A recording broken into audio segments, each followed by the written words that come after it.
दोस्तों, ये बात भगवान राम के जन्म से पहले की है, जब भील आदिवासी कबीले के मुखिया अज के घर बेटी पैदा हुई थी।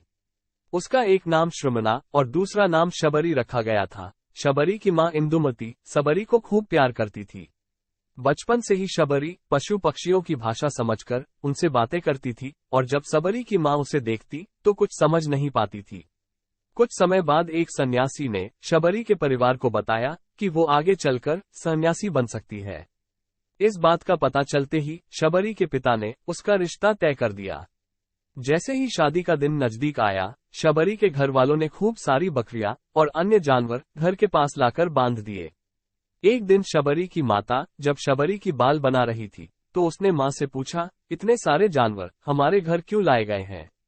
मां ने जवाब दिया, बेटी तुम्हारा विवाह होने वाला है, इसलिए हम लोगों ने इनका इंतजाम बलि के लिए किया है। तुम्हारे शादी के दिन ही बलि प्रथा होगी और फिर इनसे स्वादिष्ट भोजन बनाकर सबको परोसा जाएगा। ये सब सुनकर शबरी दुखी हो गई। काफी देर तक शबरी ने उन जानवरों को आजाद करने के बारे में सोचा। सोचते हुए शबरी के मन में विचार आया कि अगर ये जानवर यहाँ नहीं होंगे तो इनकी बलि रुक सकती है। ऐसा नहीं हुआ तो मेरे घर से कहीं चले जाने पर ही ये बलि रुकेगी।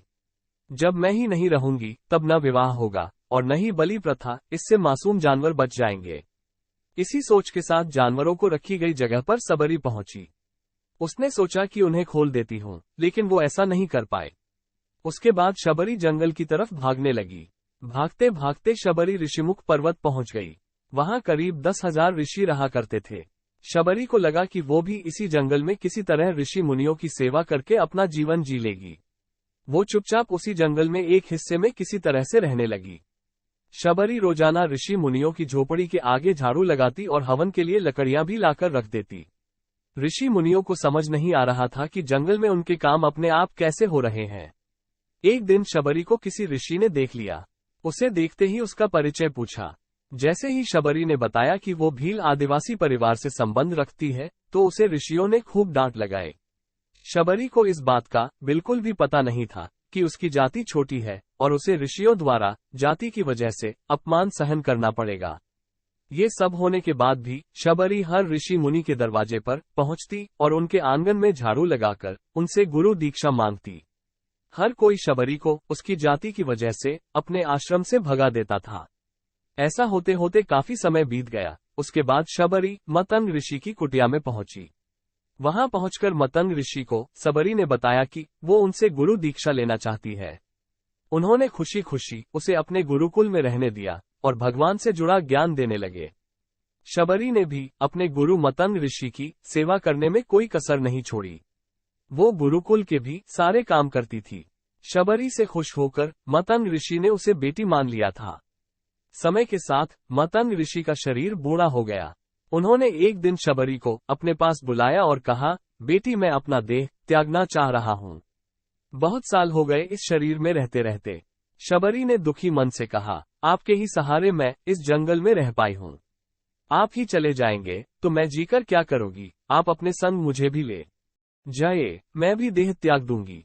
मतंग ऋषि ने जवाब दिया, बेटी तुम्हें चिंता करने की जरूरत नहीं है। प्रभु राम तुम्हारी चिंता करेंगे और ध्यान भी रखेंगे। शबरी ने राम का नाम सुनते ही पूछा, वो कौन है और उन्हें मैं किस तरह से ढूंढूंगी? मतंग ऋषि ने बताया, राम कोई और नहीं, भगवान विष्णु है। वो तुम्हें सारे अच्छे कर्मों का फल देंगे। तुम्हें उन्हें ढूंढने की कोई जरूरत नहीं है। वो एक दिन खुद ही तुम्हें खोजते हुए इस कुटिया में आएंगे और तुमको उनके हाथों ही मोक्ष मिलेगा। तब तक तुम इसी आश्रम में रहो। इतना कहते ही मंतग ऋषि ने अपना शरीर त्याग दिया। शबरी के मन में मंतग ऋषि के जाने के बाद से एक ही बात थी कि भगवान राम स्वयं उससे मिलने आएंगे। वो रोज भगवान राम से मिलने के लिए बाग से अच्छे अच्छे फूल लाकर पूरा आश्रम सजाती और भगवान के लिए बेर तोड़कर लाती। भगवान के लिए बेर चुनते हुए शबरी उन्हें चख लेती थी, ताकि भगवान को सिर्फ मीठे बेर ही दे। रोजाना शबरी इसी तरह भगवान के दर्शन की आस में फूल और बेर इकट्ठा करती रहती थी। इसी तरह इंतजार में कई साल बीत गए। शबरी का शरीर एकदम वृद्ध हो गया। एक दिन आश्रम के पास के ही तालाब में शबरी पानी लेने के लिए गई। तभी एक ऋषि ने उसे अछूत कहते हुए वहां से भागने के लिए कहा और एक पत्थर मार दिया।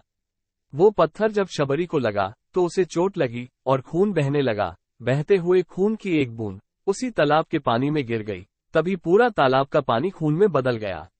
ये सब होता देखकर ऋषि ने शबरी को ही डांटा और कहा कि पापीन, तुम्हारी वजह से पूरा पानी खराब हो गया। रोज ऋषि उस पानी को साफ करने के लिए अपनी कई तरह की विद्याओं का इस्तेमाल करते।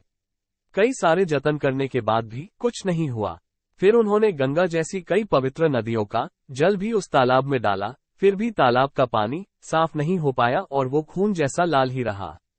कई सालों तक तालाब के पानी को साफ करने की कोशिश के बाद भी कुछ काम नहीं आया, तो ऋषि ने थक हार कर छोड़ दिया। इस घटना के कई सालों के बाद भगवान राम अपनी पत्नी सीता के हरण के बाद उन्हें ढूंढते हुए उसी तालाब के पास पहुंचे। ऋषि मुनियों ने उन्हें पहचान लिया। भगवान को वहां देखकर ऋषियों ने तालाब का पानी साफ करने के लिए भगवान को अपने पैर उसमें डालने के लिए कहा, लेकिन पानी जैसे का तैसा ही था। ऋषि मुनियों ने भगवान से भी कई अन्य जतन करवाए, लेकिन वो पानी जस का तस खून जैसा ही रहा। तब भगवान ने ऋषियों से पानी के रक्त में बदलने की कहानी पूछी।